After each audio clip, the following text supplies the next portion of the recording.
Assalamualaikum warahmatullahi wabarakatuh. Tabipun, perkenalkan, saya Dr. Bayu Saputra SPD MPD, dosen tetap pada program studi Magister Teknologi Pendidikan, Fakultas Keguruan dan Ilmu Pendidikan Universitas Lampung. Pada kesempatan ini, saya akan menyampaikan gambaran mengenai mata kuliah yang saya ampu, yaitu Praktik Teknologi Pendidikan dengan kode mata kuliah MTP 825103 yang berbobot 3 SKS. Mata kuliah ini ditempuh oleh mahasiswa pada semester 2. Mata kuliah Praktik Teknologi Pendidikan dirancang untuk membekali mahasiswa dengan kompetensi dalam menganalisis kebutuhan pembelajaran, memilih dan memanfaatkan teknologi pendidikan, mengembangkan media pembelajaran digital, mengimplementasikan serta mengevaluasi pemanfaatan teknologi dalam proses pembelajaran. Tidak hanya itu, pada akhir perkuliahan mahasiswa juga dibekali pengalaman belajar otentik melalui proyek penyelenggaraan workshop hybrid. Dalam kegiatan tersebut, mahasiswa secara langsung merancang, mengelola, dan melaksanakan workshop dengan menghadirkan narasumber serta peserta dari kalangan umum. Melalui proyek ini, mahasiswa tidak hanya memahami konsep teknologi pendidikan, tetapi juga memperoleh pengalaman nyata dalam mengimplementasikan teknologi pada kegiatan akademik dan profesional. Mata kuliah ini mendukung pencapaian pembelajaran lulusan 4, CPL 5, CPL 6 yang telah dituangkan dalam rencana pembelajaran semester. Adapun capaian pembelajaran mata kuliah CPMK yang menjadi fokus pada pertemuan ini adalah mahasiswa mampu menganalisis kebutuhan pembelajaran untuk menentukan media pembelajaran berbasis teknologi yang tepat. Materi yang akan dibahas pada pertemuan ini adalah pemetaan hasil analisis ke dalam desain pembelajaran. Materi ini meliputi analisis karakteristik peserta didik, karakteristik materi, analisis konteks pembelajaran, serta pemetaan hasil analisis sebagai dasar dalam menentukan strategi, media, dan teknologi pembelajaran yang sesuai. Proses pembelajaran dilaksanakan secara tatap muka sinkron dengan pendekatan student-centered learning menggunakan model problem-based learning. Metode yang digunakan meliputi ceramah interaktif, diskusi, tanya jawab, refleksi, dan asesmen formatif berbasis teknologi. Komponen pembelajaran pada mata kuliah ini terdiri atas delivery, interaction, dan assessment. Pada tahap delivery, materi disampaikan berdasarkan rencana pembelajaran semester menggunakan presentasi interaktif yang didukung berbagai referensi ilmiah. Pada tahap interaction, mahasiswa terlibat aktif melalui diskusi, analisis studi kasus, dan refleksi pembelajaran. Selanjutnya pada tahap assessment, penilaian dilakukan melalui partisipasi mahasiswa dalam diskusi, tanya jawab, serta asesmen formatif berbasis kuisis yang akan diakses oleh peserta melalui QR Code, sesuai indikator pembelajaran yang tercantum dalam RPS. Referensi utama yang digunakan dalam pembelajaran ini antara lain Branch 2009 mengenai Instructional Design, Misra dan Kohler 2006 mengenai Framework TPEC, Stanley 2013 mengenai Learning Space, dan juga teori belajar Mayer tentang multimedia, serta berbagai artikel ilmiah bereputasi yang relevan dengan perkembangan teknologi pendidikan. Baik, selanjutnya saya akan menyampaikan video proses pembelajaran micro-teaching pada pertemuan kedua dengan materi analisis kebutuhan pembelajaran. Selamat menyaksikan. Assalamualaikum.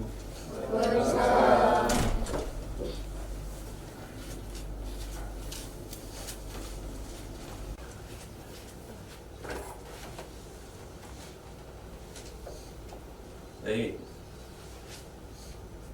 Assalamualaikum warahmatullahi wabarakatuh. Waalaikumsalam warahmatullahi wabarakatuh. Ya, selamat siang semuanya. Siap. Gimana keadaannya? Sehat? Sehat. Alhamdulillah. Hari ini kita melanjutkan pertemuan minggu lalu ya pada mata kuliah Praktik Teknologi Pendidikan. Nah, minggu lalu kita sudah sampaikan atau saya sudah sampaikan RPS yang untuk pertemuan pertama, bagaimana pembelajaran yang dilakukan selama 16 kali pertemuan. Dan saat ini kita memasuki pada pertemuan kedua, yaitu materinya tentang analisis kebutuhan pembelajaran. Sebelum jauh ke situ, saya ingin Anda mengakses Syakadu untuk presensi pada hari ini. Silakan untuk diakses Syakadunya.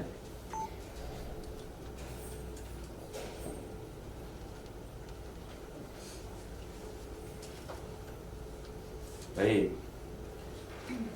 Jika sudah, kita akan melanjutkan pertemuan minggu lalu, yaitu tentang analisis kebutuhan pembelajaran. Minggu lalu sudah saya sampaikan secara singkat tentang analisis kebutuhan. Ada yang masih ingat analisis kebutuhan? Ya, Insani, silakan. Jadi yang perlu dianalisis itu peserta didik dari segi kemampuan awalnya, motivasi belajar, dan gaya belajar. Oke, terima kasih Insani. Kemudian apalagi ada yang masih ingat? Siapa? Oke, Nestio, silakan. Kalau dari segi materinya itu dia bisa abstrak gitu Pak, bisa abstrak, bisa berbasis gambar, konseptual. Oke. Ya baik, terima kasih Nestio. Satu lagi mungkin Laurino, silakan. Pak, terkait fasilitas Pak. Fasilitasnya. Oke. Nah, baik, kita akan diskusikan pada pertemuan kali ini lebih mendalam berkaitan dengan analisis kebutuhan pembelajaran. Berikutnya adalah capaian pembelajaran. Tujuan pembelajarannya adalah setelah mahasiswa mengikuti perkuliahan ini diharapkan dapat mendefinisikan analisis kebutuhan pembelajaran. 2. Menguraikan komponen-komponennya. 3. Menerapkan hasil analisis dalam pemilihan media pembelajaran. Ya, saya akan memberikan ilustrasi sebuah case study.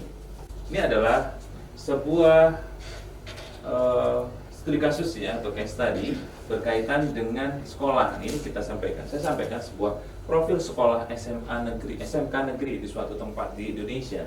Saya sudah berikan informasinya. SMK Negeri 1 Kabupaten Cilacap, ini sebagai simulasi saja. Nah, materi yang sedang dipelajari adalah sistem transmisi manual. Sistem transmisi manual di sini tentang topik prosedural, kemudian menuntut pemahaman bertahap terhadap mekanisme pergerakan komponen secara berurutan, gitu ya, secara prosedural. Kemudian di sini memerlukan visualisasi, demonstrasi langkah demi langkah harus secara urutan. Sementara itu kita melihat bahwa karakteristik peserta didik di sekolah tersebut seperti apa. Mereka kesehariannya menggunakan YouTube ya sebagai salah satu aplikasi dan TikTok untuk menambah wawasan atau sebagai sumber belajar dalam kegiatan tersebut. Kemudian di situ juga terdapat karakteristik peserta didiknya adalah tidak semua memiliki wifi atau internet yang memadai dalam untuk pembelajaran mereka untuk mendukung mereka, termasuk bagaimana untuk penyimpanan storage yang digunakannya.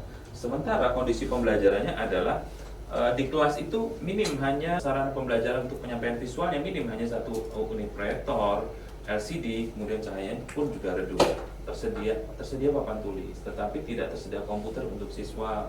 Kemudian model utama smartphone Android di tangan setiap siswa ini adalah sebagai karakteristik atau gambaran yang ada pada situasi di sekolah negeri, SMK negeri, di salah satu SMK negeri yang ada di Indonesia. Nah, pertanyaannya, apakah penggunaan PowerPoint saja ini sudah tepat untuk pembelajaran tersebut? Dan mengapa? Kira-kira dipikirkan atau dibayangkan, silahkan. Apakah penggunaan PowerPoint saja sudah tepat terkait dengan kondisi sekolahnya tersebut, dengan materi, kemudian profil peserta didiknya dia sudah memahami itu, kemudian kondisi sekolahnya juga hanya sebagai visual saja. Ada yang bisa? Oke, silakan Aliza.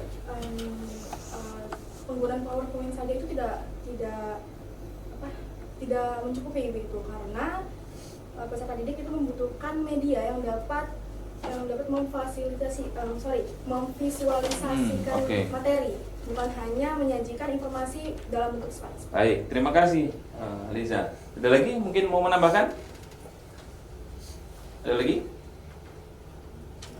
Ya, jadi penggunaan PowerPoint ya itu dirasa kurang tepat ya, kurang cukup, sehingga diperlukan sebuah media untuk membantu memvisualisasikannya. Kemudian analisis kebutuhan apa yang harus dilakukan sebelum menentukan media pembelajaran berbasis teknologi tadi yang sudah disampaikan oleh Ariza. Seperti apa kira-kira? Kita akan pelajari hari ini. Baik. Nah, di visual saudara ya, ini sudah terlihat bahwa analisis kebutuhan pembelajaran, definisinya kita akan berangkat dari definisi. Analisis kebutuhan pembelajaran merupakan proses sistematis untuk mengidentifikasi kesenjangan antara kondisi pembelajaran saat ini dengan kondisi yang diharapkan sehingga dapat ditentukan strategi, media, dan teknologi yang paling tepat apa. Nah, ini saling berkaitan nantinya ya. Kemudian tujuannya adalah yang pertama, mengetahui kebutuhan pembelajar, kedua adalah memilih strategi, ketiga menentukan media, dan keempat adalah menentukan teknologi. Baik, kita lanjutkan lagi. Nah, ini adalah komponen analisis kebutuhan. Komponen analisis kebutuhan ini dilakukan untuk mengidentifikasi faktor-faktor penting yang akan menjadi dasar dalam merancang pembelajaran yang tepat. Pertama, peserta didik sudah pasti. Jadi kita perlu melihat kemampuan awal peserta didik itu seperti apa. Kemudian motivasinya seperti apa, gaya belajar seperti apa. Dari studi kasus kita sudah melihat gaya belajar mereka itu sudah terbiasa dengan teknologi dalam belajar dengan audiovisual ya. Maka kita perlu memilih menyesuaikan media nanti dalam pembelajaran agar memiliki keterpaduan dalam pembelajaran. Pasti nantinya akan berdampak kepada peningkatan prestasi, kesesuaian tadi. Berikutnya adalah materi. Pada materi kita juga perlu melihat bagaimana materi itu diajarkan atau dipahami, apakah berupa materi konseptual atau prosedural atau bahkan abstrak. Dalam satu contoh lain, Bapak Ibu mungkin yang mengajar di pendidikan kimia ingin menyajikan sebuah abstraksi sebuah molekul. Kan perlu diberikan visual ya agar itu memberikan gambaran atau bayangan kepada peserta didik agar lebih mereka merasakan, membayangkan atau memiliki kemampuan untuk memikirkannya. Kemudian konteksnya berkaitan juga dengan sarana, waktu, internet, LMS ya, learning management system, terkait dengan fasilitas yang ada di sekolah gitu ya. Ini seperti apa komponen analisis kebutuhan. Kemudian berikut outputnya adalah akhirnya kita dapat mendesain pembelajaran. Desain pembelajaran itu berdasarkan beberapa komponen tersebut. Baik. Nah, sebelum kita jauh melangkah, saya ingin menguatkan dengan framework TPEC, Technological Pedagogic Content Knowledge. Ya, ini saling berkaitan untuk pembelajaran abad 21. Bagaimana seorang guru itu saling berkaitan, tidak hanya memiliki content knowledge saja, materi. Dia tidak harus ahli materi saja, tidak hanya memiliki pemahaman ahli materi. Tidak hanya pedagogical content knowledge ya, pedagogical knowledge. Tidak hanya memiliki kemampuan mengajar yang baik saja, tetapi ada satu hal lagi. Apa itu? Iya, betul sekali, technological knowledge. Jadi seorang pendidik sudah harus ada di kerangkanya itu teknologi apa yang bisa saya gunakan untuk pembelajaran. Nah, jadi ini saling berkaitan. Jadi seorang guru profesional memiliki kerangka kerja atau framework TPEC itu sudah menjadi harus sudah dimiliki oleh guru. Nah, ini dari MISRA dan Komdar 2006. Baik, selanjutnya adalah mengapa analisis perlu dipetakan. Nah, kita kembali lagi, kita melanjutkan. Ketika kita sudah menganalisis sebuah pembelajaran di awal tadi, itu kan sudah kita peroleh bahwa karakteristik peserta didik telah diketahui, ini kita sudah melakukan analisis. Kemudian karakteristik materi telah dianalisis, kondisi pembelajaran telah diidentifikasi. Namun belum menghasilkan keputusan pembelajaran tepat. Karena kenapa? Karena belum kita lakukan pemetaan. Jadi hasil analisis ini menjadi dasar pengambil keputusan. Jadi setelah kita menganalisis, maka kita melakukan pemetaan. Pertama, menentukan tujuan pembelajaran dulu. Kemudian memilih model pembelajaran ya. Kemudian metode pembelajaran seperti apa yang sesuai. Berikutnya adalah menentukan media pembelajaran. Nah, media pembelajaran apa yang sesuai. Berikutnya memilih teknologi yang sesuai, menyusun aktivitas belajar, menentukan bentuk asesmen. Nah, alur pemetaan seperti ini. Kita beradaptasi, kerangka ini dapat diadaptasi dari Branch 2009, termasuk MISRA dan Komdar, bagaimana teknologi itu dapat digunakan untuk membantu pembelajaran seorang pendidik. Baik, berikutnya lagi adalah pemetaan hasil analisis ke dalam desain pembelajaran. Jadi, hasil analisis kebutuhan diterjemahkan menjadi keputusan desain pembelajaran agar pembelajarannya efektif, kemudian relevan, dan berpusat kepada peserta didik. Sudah pasti analisis peserta didik, kemudian analisis materi, kemudian analisis konteks pembelajaran, meliputi sarana dan prasarana, akses teknologi, waktu dan lingkungan belajar, kebijakan dan kurikulum. Termasuk juga pada saat materi, cakupan dan kedalaman materi itu dapat dianalisis mendalam. Tingkat kesulitannya maka akan memiliki tingkat kesulitan pun berbeda-beda. keterkaitan antar konsep, keterampilan yang dibutuhkan. Begitu juga dengan peserta didik. Karakteristik usia kita bisa melihat, latar belakang, gaya belajar, kesiapan. Jadi siswa itu kita juga bisa petakan dengan hal itu juga gitu. Kebutuhan dan minat, kendala dan potensi. Pada akhirnya pemetaan keputusan desain pembelajaran itu dapat kita lihat tujuan pembelajarannya. Jadi untuk menentukan capaian pembelajaran yang spesifik, terukur dan relevan setelah kita melihat analisis tadi. Kemudian model dan metode pembelajaran, memilih pendekatan Anda lebih suka berpusat kepada siswa atau berpusat kepada guru? Berpusat kepada siswa ya, jadi akan lebih memiliki guru di situ hanya bersifat sebagai fasilitator. Baik. Kemudian model pembelajaran juga perlu disesuaikan dengan karakteristik materi, ya salah satunya itu. Kemudian metode yang sesuai dengan karakteristik peserta didik dan materi. Media pembelajaran ini juga menentukan media yang tepat untuk membantu pemahaman dan keterlibatan peserta didik. Apa yang media yang dapat memberikan ya feedback atau feedback kepada peserta didik, kita juga bisa memilih. Ada H5P, ya, mereka bisa mengisi. Dia tidak bisa melanjutkan pembelajaran ketika dia belum menyelesaikan tas atau tugas sebelumnya. Kemudian teknologi pembelajaran, memilih teknologi yang tepat, mudah diakses. Nah ini salah satunya kategori mudah diakses dan mendukung proses belajar. Nah itu sebagai kata kunci. Berikutnya adalah aktivitas pembelajaran, merancang kegiatan pembelajaran yang aktif, kolaboratif dan bermakna. Dan pada akhirnya adalah asesmen pembelajaran, menentukan teknik dan instrumen asesmen untuk mengukur capaian pembelajaran. Asesmen ada berapa Bapak Ibu? Ya, apa saja? 1, formatif dan sumatif. Baik, terima kasih Bu Laini dan Pak Laurino. Baik, berikutnya efektivitas modul ajar interaktif. Nah, kita akan mengacu kepada teorinya Mayer. Bahwa efektivitas modul ajar interaktif ini terhadap prestasi dan long term memory tadi saling berkaitan. Modul ajar interaktif ini terbukti mampu meningkatkan pemahaman konsep, meningkatkan keterlibatan peserta didik, engagement supaya kuat, memperkuat long term memory, meningkatkan hasil belajar dan peserta didik ini sebagai dampaknya. Nah, nanti kita akan melihat bagaimana si long term itu bekerja. Kemudian integrasi media interaktif dalam modul itu dapat dikomunikasikan dari pertama visual, gambar, diagram, infografis. Kemudian audio itu narasi, penjelasan suara, podcast pembelajaran. Kemudian audiovisual, video pembelajaran, simulasi digital, demonstrasi konsep, animasi, motion graphic, simulasi proses, animasi konsep, apalagi yang bisa kita drag ya. Dan akhirnya pada bagian ini adalah media interaktif visual, audiovisual ataupun animasi itu akan mengajak atau melibatkan keterlibatan aktif peserta didik. Kemudian mereka akan mendapatkan pemahaman mendalam dan pada akhirnya dia akan masuk ke dalam memori jangka panjang mereka, long term memory. Dan pada dampaknya adalah prestasi belajar meningkat. Ya.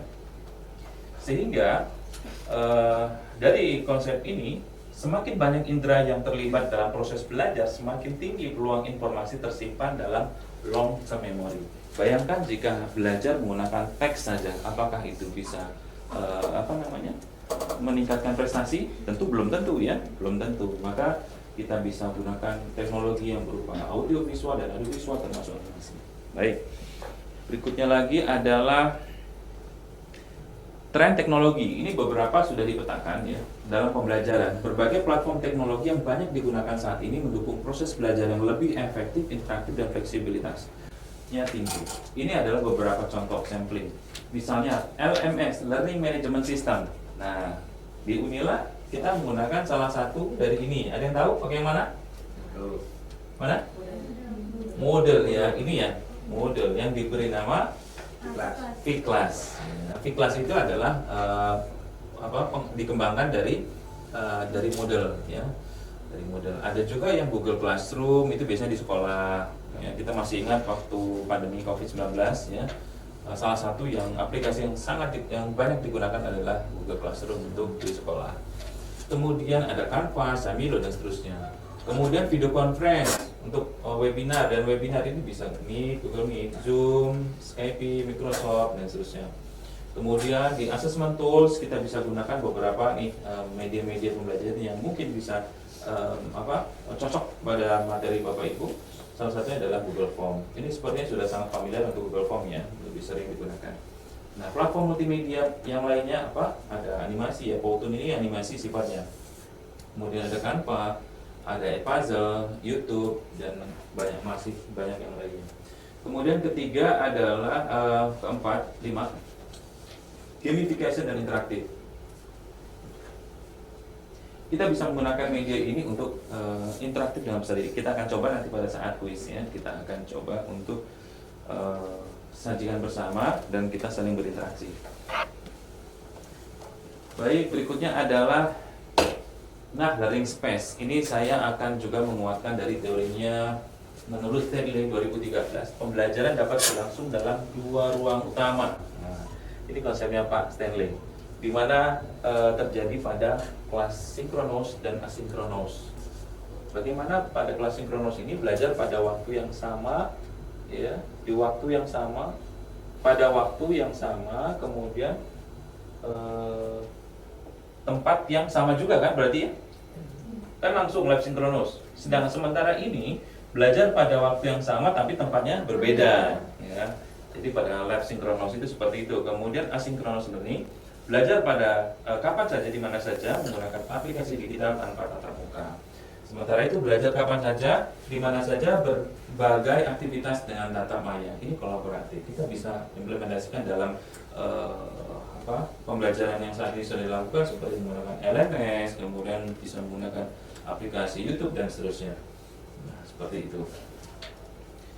Nah, ini kita bisa mengkombinasikan antara pembelajaran offline maupun online.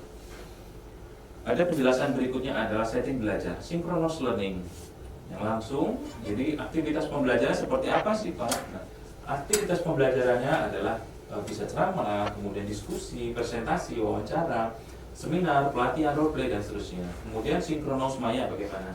Kolaborasi naskah, konferensi video yang kita bisa simak bersama, dan asinkronos mandiri membaca e-book. Menjawab berdasarkan referensi, kuis online dan seterusnya. Sementara asinkronos kolaboratif, kita bersama-sama memberikan obrolan ya, chatting obrolan di LMS salah satunya bisa kita gunakan fasilitas tersebut. Berikutnya adalah asesmen formatif. Nah, setelah kita mempelajari beberapa aspek materi yang sudah kita sama-sama simak ya, maka saya ingin melihat atau kita sama-sama akan menyaksikan hasil dari asesmen ya, asesmen atau proses kuis pada siang hari ini. Silahkan di scan ininya, barcode-nya. Request, oh ya, request participant. Sorry, yang ini ya. Yang ini silahkan di scan. Oke, sepertinya sudah ya. Oke, ini adalah hasil dari kuis kita pada siang hari ini. Selamat kepada Linda, selamat, kemudian ada Faizan, Sani ya. Baik, kita akan kembali lagi dan kita akan teruskan sedikit lagi materi untuk pertemuan di siang hari ini. Jadi sekarang kita sudah tahu semuanya ya, saudara semuanya, bahwa basis pembelajaran sudah kita sama-sama pelajari. Maka dari itu di akhir ini saya ingin bertanya ya, kepada mahasiswa sebagai bahan refleksi kita, bahwa mengapa analisis kebutuhan ini penting sebelum memilih media pembelajaran. Ada yang bisa? Saya. Oke, baik Meli, silakan. Menurut saya analisis kebutuhan itu penting agar media yang dipilih itu sesuai dengan karakteristik dari peserta didik, sehingga pembelajaran itu menjadi lebih efektif dan juga lebih bermakna. Baik, terima kasih kepada Meli. Kemudian berikutnya adalah komponen apa yang paling berpengaruh dalam proses pemetaan desain. Ada yang bisa? Silakan, Dinda. Tadi setelah apa yang sudah disampaikan, komponen yang paling berpengaruh dalam proses pemetaan desain itu ada 3. Yang pertama peserta didik, terus ada materi dan konteks, karena itu menjadi dasar untuk dalam merancang pembelajaran yang efektif. Baik. Satu lagi, bagaimana Anda menerapkan konsep ini di kelas nyata? Ya, bisa? Oke, Dea, silakan Dea. Berdasarkan yang sudah disampaikan tadi, pertama saya akan mengidentifikasi terlebih dahulu karakteristik peserta didiknya, kemudian mengidentifikasi materi yang akan diajarkan, kemudian mengidentifikasi juga fasilitas yang tersedia di sekolah. Nah, berdasarkan hasil analisis tersebut, saya akan memilih media yang sesuai, misalnya menggunakan video pembelajaran atau animasi jika materi memerlukan visualisasi, kemudian serta PowerPoint sebagai media pendukungnya. Baik. Ya, jadi ya sangat penting sekali ya. Jadi kita sekarang sudah tahu semuanya, analisis pembelajaran di awal itu sangat penting dalam kita menentukan sebuah desain pembelajaran, termasuk medianya seperti apa, modelnya seperti apa, metodenya seperti apa. Termasuk Bapak Ibu nanti pada saat penyelesaian tugas akhir. Nah, Bapak Ibu sudah tahu bagaimana belajar tentang model desain dari ADDI, kemudian juga ada sudah mungkin Brock and Gall, ada tahapannya. Nah, mulai tahapan dari itu. Nah, kita akan belajar ini kita juga bisa kaitkan dalam tahapan di posisi awal, ya, pada tahapan analisis atau studi pendahuluan, ya.